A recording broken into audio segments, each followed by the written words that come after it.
Երևի բոլորին է հայտնի, որ հիմա հանրային տրանսպորտից արտոնյալ կարգով օգտվում են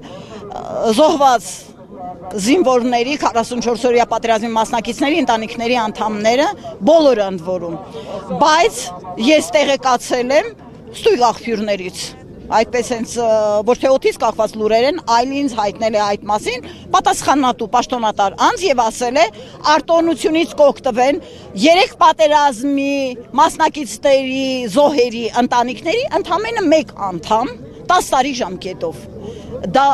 ես վիրավորանք եմ համարում, նվաստացուցիչ, ստորացուցիչ առաջարկ։ Հազար ներողություն, ինչպես կորակեն ուրիշները, չգիտեմ, բայց ես որպես մարդ, որպես ուսուցիչ, որի աշակերտները գնացել եւ հայրենիքին իրենց կյանքն են նվիրել, արյունն են նվիրել, այսօր նրանց ընտանիքի անդամները եզակի ուշադրության, բացառիկ ուշադրության են արժանի